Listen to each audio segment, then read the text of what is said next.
অভ্যুত্থানের পরবর্তী সময়ে আমাদের কাছে কিছু ব্যাড ইনফরমেশন এসেছে, কিছু খারাপ নিউজ সারা বাংলাদেশে ছড়িয়ে পড়েছে। আমরা দেখেছি 5ই আগস্টের রাত থেকেই লুটপাট শুরু হয়ে গিয়েছিল, আবার চাঁদাবাজি শুরু হয়ে গেছিল, আবার জোর দখল শুরু হয়ে গিয়েছিল। আমরা স্পষ্ট করে বলতে চাই, এই দখলদার চাঁদাবাজদের বিরুদ্ধে আন্দোলনে আমরা জয়ী হয়েছি।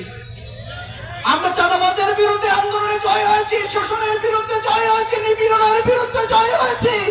বাংলাদেশের মানুষ আর চাঁদাবাজদের দেখতে চায় না, বাংলাদেশের মানুষ আর শোষকদেরকে দেখতে চায় না, দখলদারকে আর দেখতে চায় না।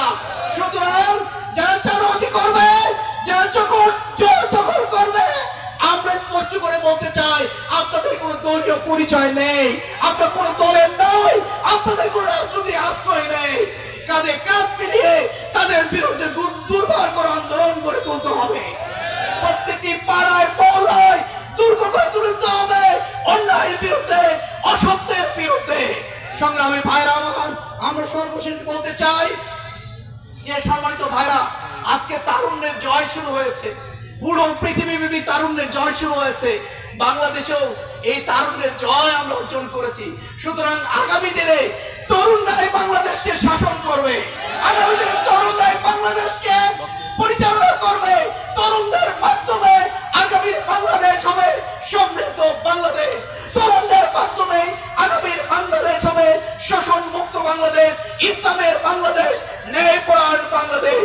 এই জন্য আগামী দিনে তরুণদের পক্ষে আপনারা থাকবেন, তরুণদের পক্ষে আপনারা থেকে তরুণদের হাতকে শক্তিশালী করবেন।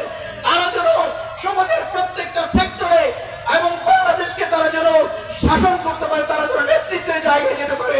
এই জন্য সবাইকে উদাত্ত আহ্বান জানিয়ে আজকের এই সমাবেশে আপনারা এইখানে এসে কষ্ট করে এই প্রখর রৌদ্রের মধ্যে আপনারা এই সমাবেশে এসেছেন, এসে এই সমাবেশকে সফল করার জন্য আপনাদেরকে আমি আন্তরিকভাবে ধন্যবাদ জানাচ্ছি, আপনাদের জন্য দোয়া করছি।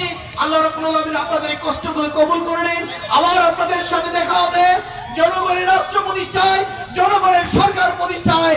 আপনাদের আন্তরিক সহযোগিতা কামনা করে আমার বক্তব্য এখানে শেষ করছি। আসসালামু আলাইকুম ওয়া রাহমাতুল্লাহি ওয়া বারাকাতুহু।